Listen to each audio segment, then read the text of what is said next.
안녕하세요. 올해도 다시 만나게 됐습니다. 코로나 동안 이렇게 계속 화면으로 만나고 있는데요. 올해는 대면으로도 만날 수 있었으면 좋겠습니다. 저는 서울 아산병원에 근무하는 사회복지팀 교수, 가정의학과 전문의 전성훈이라고 합니다. 오늘 제가 드리려고 하는 말씀은 화면에서 보이는 것처럼 심장에 대해서 말씀드리려고 합니다. 우리가 심장에 대해서는 여러 가지 질병이 있을 수 있는데 판막에 문제가 있다거나 아니면 심장이 커진다거나 그렇게 여러 가지 문제가 있을 수 있는데 오늘 제가 드리려고 하는 말씀은 여기 보이는 관상동맥이 좁아지거나 막히는 것에 대해서 말씀드리려고 합니다. 그래서 이렇게 관상동맥이 완전히 막히지는 않았지만 이렇게 좁아져서 문제가 생기는 것을 협심증이라고 합니다. 그래서 오늘 드릴 말씀은 협심증과 심근경색입니다. 먼저 협심증에 대해서 알아보도록 하겠습니다. 협심증은 동맥경화로 인해서 관상동맥의 협착입니다. 관상동맥은 아까 봤던 것처럼 심장으로 혈액을 공급하는 동맥입니다. 그래 이게 되게 동맥경화 때문에 문제가 생기는 거니까 우리가 동맥경화가 왜 생기는지 알고 동맥경화를 관리할 수 있으면 예방도 가능합니다. 그래서 동맥경화로 인해서 관상동맥의 협착이 생기면 우리 몸속에서 가슴이 조이고 뻐근하던 통증이 오고요. 주로 어디에 오냐면 가슴 가운데 오는 경우가 많이 있습니다. 근데 이게 여기만 있는 것은 아니고 왼쪽 어깨로 통증이 온다거나 소화불량이나 여러 가지 증상이 있을 수 있습니다. 근데 제일 어려운 건 뭐냐면 안정 시에는 증상이 없을 수도 있어요. 그래서 여러분들이 가슴에 통증이 있을 때 꼭 검사해봐야 하는 경우는 뭐냐면 안정되는 때는 증상이 없다가 운동하거나 아니면 계단을 오르거나 이럴 때 가슴에 통증이 생긴다면 심장에 문제가 있는지 없는지 꼭 확인해 볼 필요가 있겠습니다. 그러면 협심증의 종류가 여러 가지 있을 수 있는데 한 가지씩 알아보도록 하겠습니다. 안정형 협심증이라고 하는 건 제가 지금 말씀드렸던 것처럼 안정된 상태에서는 증상이 없다가 운동하거나 계단을 오르거나 이런 상태에서는 가슴에 통증이 생기는 것을 안정형 협심증이라고 하고 제일 많이 볼 수 있는 그런 종류의 협심증입니다. 그 다음에는 불안전성 협심증인데 불안전성 협심증이라고 하는 거는 안정된 상태에도 가슴에 통증이 올 수 있고 걷거나 언덕에 오르거나 아니면 계단을 오를 때 가슴의 통증이 횟수가 아주 많아질 수 있고 여러 가지 문제가 생기는 수 있는데 이런 불안전성 협심증의 경우에는 반드시 치료가 필요합니다. 그 다음에 또 한 가지는 변이성 협심증인데 위에 두 가지 협심증은 동맥경화들이 있어서 그 혈관이 좁아져서 생기는 거고 변이형 협심증이라고 하는 건 갑자기 동맥에 경련이 생겨서 그래서 문제가 생기는 건데요. 주로 새벽에 많이 생기고 담배로 인해서 동맥이 좁아지는 경우를 많이 볼 수 있습니다. 우리가 새벽에 지금 같은 겨울에 새벽에 운동하다가 가슴에 통증을 유발되는 경우가 있는데 그게 이런 변이형 협심증일 수 있는 경우가 있을 수 있습니다. 그래서 이런 경우에는 담배를 끊는 게 제일 중요하겠습니다. 그 다음에 흉통의 종류가 협심증 말고도 여러 가지가 있을 수 있습니다. 그래서 우리가 가슴에 통증이 있다고 했을 때 여러 가지 왜 왔는지를 검사해 볼 필요가 있는데 제일 처음에는 팔을 움직이거나 가슴이 움직일 때 통증이 오는 거는 되게 움직임하고 연관되는 거는 관절하고 연관되고 있어서 우리 몸속에 가슴에 관절이 없을 것 같지만 여기 스터넘하고 흉골하고 갈비뼈하고 보면 이쪽에도 관절이 몇 군데 있고요. 그 다음에 근육통이 있을 때도 움직일 때 가슴에 통증이 있을 수 있고요. 그 다음에 신경성이라고 생각될 수 있는 증상은 되게 어떤 거냐면 혼자 있을 때 통증이 심하고 일에 열중함 없어지는 것 같은 것. 그 다음에 아주 장시간 동안 무질근하게 통증이 온다고 하는 것들은 되게 신경성을 예민해서 그런 경우가 많이 있을 수 있습니다. 우리가 또 한 가지 많이 볼 수 있는 흉통의 종류는 뭐가 있냐면 물을 마시면 좋아지고 누웠을 때 통증이 생기다가 앉으면 통증이 좋아지는 그런 통증이 있을 수 있는데 이거는 대표적으로 역류성 식도염 때 그럴 수 있습니다. 역류성 식도염이 있을 땐 가슴의 통증이 흉통하고 가장 비슷해서 가슴에 통증이 있을 때 역류성 식도염이 있는지 없는지를 확인하기 위해서 내시경 검사도 필요할 수 있습니다. 그 다음에 우리가 또 숨쉬는 것과 연관이 있는 거는 그 허파에 공기가 찬다거나 폐렴이 있다거나 이런 것들이 다른 증상은 없으면서 가슴의 통증으로만 나타날 수 있는데 이런 경우에는 폐하고 연관이 돼서 가슴에 통증이 나타나는 경우로 말씀드릴 수 있을 것 같습니다. 그러면 협심증을 진단하는 건 뭐냐면 가슴에 통증이 있다고 병원에 왔을 때 이게 협심증인지 아닌지 검사하는 게 굉장히 중요합니다. 그래서 제일 처음에 하는 거는 심전도, 그 다음에 운동부하검사라고 하는 건데 심전도는 해보신 분이 많이 계시겠지만 주로 그 침대에 누워서 여러 가지 리드를 꽂고 심전도를 하게 되는데 이게 어려운 점이 뭐냐면 심전도를 안정시하니까 안정시하는 심전도는 정상으로 나옵니다. 그래서 안정시에 찍는 심전도가 정상이라고 해서 협심증이 없습니다 라고 말할 수가 없습니다. 그래서 우리가 안정형 협심증 같은 경우에 어떻게 검사를 해야하면 운동부하 검사를 해야 하는데요. 운동부하 검사는 뭐냐면 보이는 것처럼 런닝머신에 올라가서 가슴에 이렇게 심전도를 달고 심전도 모양을 보고 혈압을 재면서 그 검사를 하게 되는데요. 우리가 심장에 부담을 주게 해야 되는데 심장에 부담을 주는 건 뭘로 알 수 있냐면 여기 보이는 것처럼 걷거나 아니면 이거 그 높이를 좀 높이면 심장이 빨리 뛰게 되는데 되게 나이에 따라서 우리가 원하는 심박수를 올려서 검사를 하게 되는데요. 되게 여러분들 어르신 같은 경우에는 100회를 조금 넘기면 그때 심장에 부담이 가는 걸 우리가 알 수 있기 때문에 그런 상태에서 여기서 걷거나 뛰거나 하면서 그 문제가 생기는지 볼 수 있는데 협심증이 있는 경우에는 첫 번째로 가슴의 통증이 심하게 나타날 수 있고요. 두 번째로는 심전도의 변화가 와서 심전도에서 심장으로 가는 혈액 공급이 부족하다는 걸 말하는 그런 신호가 올 수 있습니다. 그래서 이게 지금 우리가 협심증 검사하는 데에서는 가장 기본적인 검사입니다. 그래서 심전도가 이상이 없다고 해서 심장에 문제가 없다고 생각하시는 건 아니라는 걸 먼저 말씀드리고 싶고요. 그 다음에 두 번째로는 우리가 그 협심증이라고 하는 거는 관상동맥이라고 심장으로 가는 혈관의 질병이고 혈관이 좁아지는 거 아닙니까? 그래서 혈관을 직접 봐서 검사하는 게 가장 중요하고 가장 정확한 검사입니다. 그래서 현재 혈관을 볼 수 있는 검사가 몇 가지가 있는데 하나는 관상동맥 CT, 하나는 관상동맥 조영술이라고 하는 겁니다. 관상동맥 CT는 우리가 CT 일반 찍는 것처럼 똑같이 검사를 하고 거기 누워있으면 컴퓨터가 우리 영상을 만들어주는데 심장을 중심으로 해서 관상동맥을 볼 수 있도록 만들어줘서 우리가 그 여러 가지 이점이 있는데 첫 번째 이점은 뭐냐면 이 관상동맥 조영술이라고 하는 거는 사타구니나 아니면 이 손목에서 동맥을 뚫고 들어가서 직접 관상동맥까지 들어가서 관상동맥을 보는 건데 동맥을 뚫고 들어가야 되기 때문에 여러 가지 위험성이 있을 수 있습니다. 그래서 이거는 검사하고 나서 혈액을 막기 위해서 몇 시간 동안 움직이지 못한다거나 이런 어려움이 있는데 그거에 비해서 관상동맥 CT는 그냥 누워서 CT 찍고 똑같이 검사할 수 있으니까 이 관상동맥 조영술을 CT를 하면서 많이 안 할 수 있게 됐습니다. 그래서 여러분들이 그 협심증이 진단이 있어서 간단하게 해본다고 하면 심전도, 운동부하 검사, 관상동맥 CT 정도 하시면 우리가 그 관상동맥 조영술을 해야 될지 안 해야 될지 판단할 수 있는 그런 정도까지는 검사할 수 있습니다.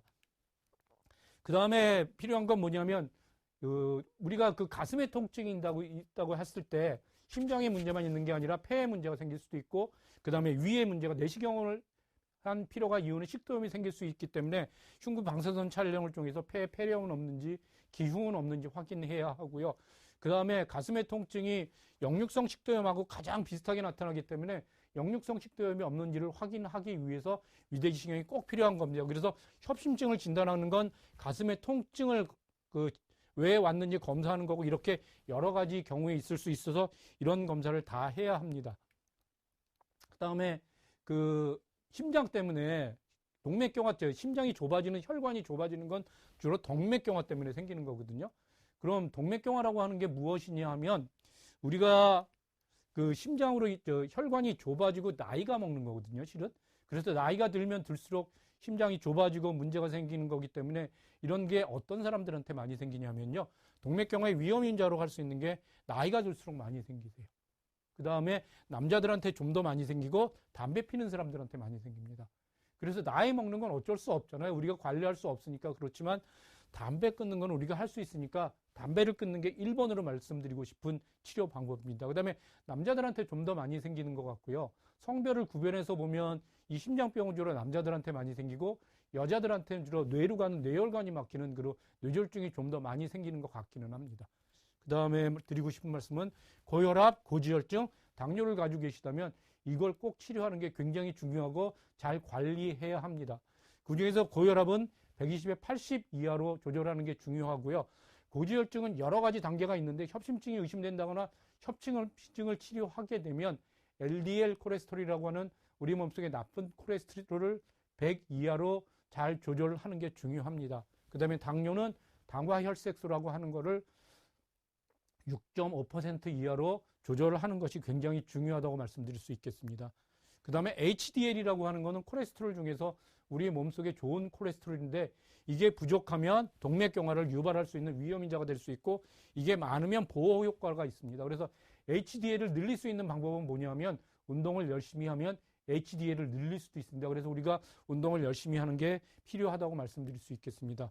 그 다음에 관상동맥 질환의 과정력은 뭐냐면 아까 말씀드린 협심증이나 그 심근경색 같은 게 우리 가족이 있는데 대개 50세 이전에 생겼던 가족이 우리 부모나 형제에 있다면 굉장히 위험한 인자가 될 수 있습니다. 그러면 우리가 동맥경화 위험 인자 중에서 우리가 관리할 수 있는 건 뭐냐 하면 흡연, 고혈압, 고지혈증, 당뇨, HDL 부족한 거는 우리가 관리할 수 있고 나이, 성별, 질환력은 가족력은 관리할 수 없으니까 이 지금 말씀드린 담배 끊는 것, 고혈압, 고지혈증, 당뇨 관리하고 그다음에 운동 열심히 하는 거를 권해 드릴 수 있겠습니다.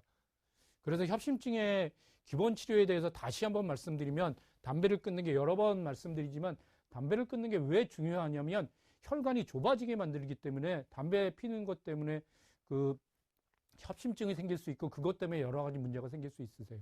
그래서 담배 끊으라고 하면 제일 먼저 생각하는 건 폐암 예방을 생각하지만 협심증이나 심장의 혈관에 있어서도 담배를 끊는 게 굉장히 중요하고 첫 번째로 실천해야 될 것입니다. 그 다음에 고혈압을 조절해서 혈압을 낮춰야 되는데 고혈압 얘기를 좀 해보자면 고혈압 치료를 하자고 하면 약을 평생 먹어야 되니까 가능하면 안 먹었으면 좋겠다고 하는 말씀을 많이 하시거든요.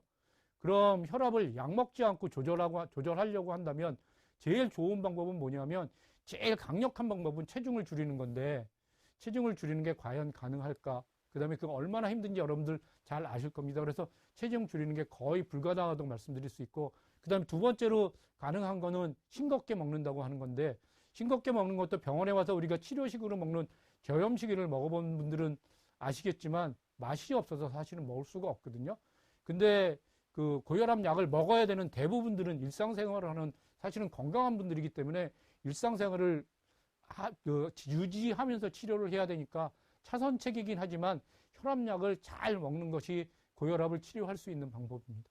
그 다음에 고혈압을 만약에 약을 먹게 되면 그 다음 단계에서는 어떤 어려움이 있냐면 조절이 잘 안 되는 게 문제가 될 수 있는데 조절이 잘 안 되는 고혈압은 어떻게 치료하냐면 첫 번째로 한 가지 약을 여러 개 많이 용량을 많이 해서 쓰게 되면 각 약에서 오는 부작용이 많이 생길 수도 있는데 거기서 의사들이 쓰는 방법은 뭐냐면 종류를 여러 가지를 쓰게 됩니다. 그래서 뭐 그 혈관에 작용한다거나 칼슘 채널 블로커를 쓴다거나 여러 가지를 작용하게 해서 혈압약 종류를 하나, 둘, 셋, 네 가지 정도까지 쓸 수 있는데 그걸 적은 용량을 믹스해서 쓰게 되면 잘 조절되지 않는 혈압도 대개는 잡을 수 있습니다. 그래서 혈압약 먹는 거 두려워하지 말고 혈압약 잘 먹는 게 고혈압을 치료하는 데 있어서 제일 좋은 방법입니다. 그 다음에 두 번째는 저지방식이를 통해서 혈중 콜레스테롤을 떨어뜨려야 됩니다. 저지방식이라고 하는 거는 중요한 게 뭐냐면 트랜스 지방하고 포화 지방산을 적게 먹는 게 제일 중요합니다. 근데 트랜스 지방하고 포화 지방산을 적게 먹기 위해서는 육류, 그 다음에 닭껍질 뭐 이런 것들을 적게 먹는 것이 중요한데 근데 사실은 이것만 가지고는 콜레스테롤이 조절이 잘 안 되는 경우가 많거든요. 그러면 어떤 걸 먹어야 하냐? 스타틴 계통의 그 고지혈증을 치료할 수 있는 약을 잘 먹게 되면 고지혈증은 그 저지방식을 통해서 콜레스테롤 조절을 잘 할 수 있습니다. 특히 우리 몸속에 나쁜 콜레스테롤이라고 하는 LDL 콜레스테롤 스타틴 계통의 그 고지혈증 치료제를 잘 먹으면 잘 조절할 수 있습니다. 그 다음에 우리가 흔히 먹는 오메가3나 이런 건강식품은 사실은 그 콜레스테롤을 떨어뜨리는 게 아니라 중성지방을 되게 떨어뜨리는 작용을 하기 때문에 그것만 가지고 직접적으로는 콜레스테롤을 떨어뜨릴 수 없으니까 꼭 콜레스테롤을 잘 떨어뜨리게 되는 그 스타틴 계통의 고지혈증 치료제를 꼭 드시면 좋겠습니다. 그렇게 말씀드릴 수 있겠고요. 그 다음에 당뇨의 철저한 관리가 제일 중요합니다. 당뇨는 실은 우리가 당뇨 조절이 잘 안 된다고 하면 어떻게 비유할 수 있냐면 우리가 지금 차를 타고 다니는데 브레이크가 고장났다고 말씀드릴 수 있어요. 그 다음에 브레이크가 고장나면 우리가 협심증이나 심근경색이나 이렇게 생기는 게 사고가 나는 거라고 말씀드린다면 우리가 당뇨 조절이 안 되면 브레이크가 고장나고 브레이크가 고장나면 낮은 속도에서도 사고가 날 수 있기 때문에 이 세 가지가 있지만 그 중에서 당뇨 관리가 제일 중요합니다. 그럼 당뇨에 관해서 말씀드린다면 당뇨에서 첫 번째로 말씀드릴 수 있는 건 식이요법인데 식이요법에서 우리가 잘 지켜야 되는 게 뭐냐면 혈당이 올라가지 않도록 탄수화물을 적게 먹는 게 중요해요. 어르신들 같은 경우에 당뇨가 있다고 하면 금지 식품 1번이 뭐냐면 믹스커피입니다. 믹스커피 속에 들어있는 달달한 설탕이 굉장히 혈당을 많이 올립니다. 그 양은 이번에 광부 살아들어 오신 분이 말씀하셨지만 믹스 커피만 가지고도 식사를 대용할 수 있도록 칼로리가 굉장히 높기 때문에 믹스 커피를 줄이는 게 중요하고요. 그 다음에 조심해야 될 음식들은 뭐냐면 설탕으로 만든 거, 밀가루로 만든 거, 흰쌀로 만든 이런 음식들을 조심해야 되는데 그건 가능하면 적게 먹도록 노력했으면 좋겠고요. 그 다음에 많이 먹었으면 좋겠다고 말씀드릴 수 있는 건 되게 섬유질로 들어있는 그런 것들을 많이 먹었으면 좋겠고요. 그 다음에 조심해서 먹는 게 무조건 좋은 게 아니라고 말씀드릴 수 있는 두 가지 음식이 있는데 그건 단백질하고 그 다음에 과일입니다. 과일이 우리 몸속에 좋다고 생각해서 마음껏 당뇨 환자도 마음껏 먹어도 된다고 생각하시는 분들이 많이 계시더라고요. 그렇지만 과일은 그 몸속에 그 속에 그 당을 올릴 수 있는 과당이 많이 들어있기 때문에 많이 먹게 되면 위험할 수도 있기 때문에 마음 놓고 드시는 음식은 아닌 겁니다. 그래서 콜레스테롤하고 당뇨하고 다시 말씀드리면 과일은 적당히 먹어야 되고요. 그 다음에 이제 단백질은 사실은 우리 몸속에서 가장 부족하기 때문에 단백질이 부족하지 않도록 잘 드시는 게 중요합니다. 지금 그 콜레스테롤하고 당뇨가 같이 있으신 분들은 식사 조절을 하기가 굉장히 어려우실 거예요. 왜냐하면 콜레스테롤도 줄이면 저지방식이 하면 그것 먹으면 그럼 당뇨에서 먹을 수 있는 탄수화물 같은 뭐 닭, 밥이나 떡 뭐 이런 걸 먹어야 되는데 두 가지가 같이 있다고 하면 굉장히 먹을 게 사실은 없어요. 그러면 당뇨하고 고지혈증하고 어떤 걸 더 중점을 둬서 식이요법을 해야 하냐면 실은 당뇨에 중점을 둬서 식이요법을 하셔야 해요. 탄수화물하고 그 콜레스테롤, 뭐 지방하고 비교해 보면 탄수화물이 많이 들어있는 당뇨 조절을 하기가 훨씬 어렵기 때문에 당뇨에 맞춰서 탄수화물을 적게 먹고 그 다음에 고지혈증은 적당히 먹도록 하고 그 다음에 조절이 잘 안 되면 콜레스테롤 떨어뜨리는 약을 조절을 하면 비교적 당뇨보다는 조절을 하기 쉽습니다. 당뇨는 우리 몸속에 우리 생활 환경 모든 거에 영향을 받기 때문에 스트레스, 잠 잘 못 자는 거, 운동 적게 하는 거 이런 것들을 다 문제가 될 수 있기 때문에 당뇨에 초점을 맞춰서 잘 조절할 수 있도록 그렇게 하시면 좋겠습니다. 여긴 쓰여 있지 않지만 기본 치료에 되게 포함되는 게 아스피린 같은 항응고 치료를 하게 되는데요. 그거는 혈관이 아까 좁아지고 이렇게 막혀 들어갈 수 있을 때 혈관을 깨끗하게 할 수 있는 그런 작용이 있습니다. 그 다음에 제가 드리려고 하는 말씀 뭐냐면 이제 우리가 혈관이 좁아졌는데 이번에는 혈관이 완전히 막혔어요. 특히 심장으로 가는 혈관이 완전히 막혀버렸어요. 그러면 완전히 막혀버리면 어떤 문제가 생기냐면 이 혈관이 공급하는 이쪽 부위 심장이 완전히 괴사가 되는 일이 생길 수 있고요. 만약에 그렇게 되면 심장이 덜컥 멈추는 급성 심근경색, 심장마비라는 게 생길 수 있어요. 그래서 심근경색이라고 하는 이런 문제가 생기면 어떻게 해야 되는지 한 가지씩 알아보도록 하겠습니다. 심근경색의 증상이 뭐냐면 굉장히 오랫동안 증상되는 가슴의 통증인데 이 가슴의 통증이 특징이 뭐냐면 지금까지 경험해 보지 못한 거예요. 굉장히 무섭다고 합니다. 그래서 이거 내가 죽을지도 모르겠다. 그래서 극도로 불안하고 안절부절하지 못하고요. 그 다음에 옆에서 땀을 뻘뻘 흘리고 안색이 창백하니까 이렇게 증상이 전형적으로 있는 경우에는 옆에서 누가 봐도 이 사람 큰일 나겠구나. 빨리 치료해야 되겠다. 이렇게 느낄 수 있어요. 근데 어려운 점이 뭐냐면 당뇨나 여러분처럼 연령이 많으신 분들은 증상이 애매한 경우가 많이 있어요. 유명하신 분들의 몇 분은 그 심근경색이 있었는데 증상은 없었고 밤새 주무시다가 소화가 잘 안 되는 것 같은데 이거 내일 아침에 병원에 가야지 하고 하다가 주무시다가 돌아가시는 경우가 많이 있어서 여러분들 좀 이상하다 싶으면 연세가 드신 분들은 소화가 잘 안 된다거나 이런 어깨가 좀 아픈데 이상하다 느끼시면 검사를 해보셔야 될 필요가 있기는 합니다. 그래서 증상이 애매한 게 여러분들 당뇨하고 고령 환자는 증상이 애매하다는 이런 어려움이 있을 수 있습니다. 그럼 내가 가슴의 통증이 이렇게 나타나면 어떻게 해야 되느냐? 이거는 무조건 119에 전화하는 겁니다. 119에 전화하면 어디서 심장을 뚫어줄 수 있는지 알려주거든요. 그래서 여러분들이 기다리거나 작은 의원, 약국, 한의원에 가면 안 됩니다. 여기서 우리가 해야 되는 게 뭐냐면 첫 번째로 진단을 해야 되는데 여기서는 심전도라고 하는 게 굉장히 유용한데 심전도에서 병원에서 급성 심근경색으로 진단을 받으면 30분 이내에 스텐트를 할 수 있도록 준비되어 있고 그렇게 할 수 있는지 없는지 따라서 이런 것들이 센터가 지정되어 있기 때문에 그렇게 하셔야 됩니다. 한번 제가 여러분들 북한산에 올라갔다가 가슴에 통증이 생겼어요. 그러면 119에 전화하면 헬기가 와요. 헬기 타고 어디로 가느냐? 앞에 쪽에는 청와대가 있으니까 지금은 아직 서울대병원 쪽으로는 가지 않지만 뒤쪽으로 명지병원에 가서 심장을 뚫는 스텐트 시술을 해요. 그래서 30분 만에 그렇게 하는 경우가 북한산에 문제가 있을 때 나올 수 있으니까 잘 알아주시면 좋겠고요. 여러분들 시골에 가 있다. 그러면 119에 전화하면 거기서 가장 빠른 스텐트 시술을 할 수 있는 병원이 어디인지 알 수 있습니다. 그래서 가슴에 통증이 생기고 내가 경험해보지 못한 통증이 생긴다면 반드시 119에 전화하시면 좋겠습니다. 그 다음에 이제 스텐트 시술을 어떻게 하는지 모식적으로 한번 설명드려 보겠습니다. 이게 지금 그 사타구니나 아니면은 그 손목의 통증을 그 혈관을 타고 동맥을 타고 들어가서 이렇게 좁아져 있는 부위를 찾으면 먼저 여기를 없애고 저기 청소할 수 있는 건 깨끗이 청소하고요. 그 다음에 풍선을 통해서 늘려주고요. 그 다음에 거기에 다시 좁아지지 않도록 그물막 스텐트를 설치하게 됩니다. 그러면 이게 스텐트를 설치하면 아무 문제가 없느냐? 그렇지는 않아요. 과거에는 여기가 다시 좁아지는 경우가 문제가 많이 생겨서 좁아지지 않도록 혈관, 그러니까 약물 방출 시스템이나 아니면 이게 흡수될 수 있는 그런 스텐트를 지금 사용하고 있고요. 그 다음에 이제 이거를 하고 난 다음에 뭐 다시는 좁아지지 않도록 협심증 치료에서 썼던 그런 약물들하고 그 다음에 항응고제를 처음 한 해 동안 아주 세게 씻어서 다시 좁아지지 않도록 그렇게 약물 치료를 하기도 합니다. 그래서 스텐트 이후에 여러분들이 아주 약물 치료를 잘해서 다시 막히지 않도록 그런 치료를 하셔야 될 걸로 그렇게 생각됩니다. 제가 드릴 말씀 여기까지인데요. 제가 강조해서 드리고 싶은 말씀이 뭐냐 하면 우리는 동맥경화를 예방하면 협심증을 예방할 수 있고 심근경색을 예방할 수 있는데 그런 문제가 생긴다면 주저하지 않고 잘 치료해야 되고요.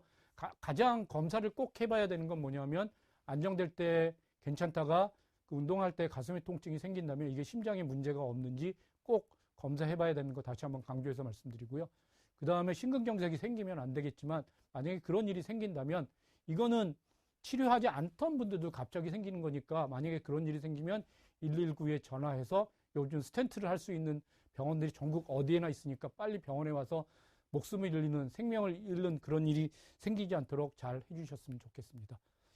그동안 경청해 주셔서 감사합니다. 이걸로 마치겠습니다.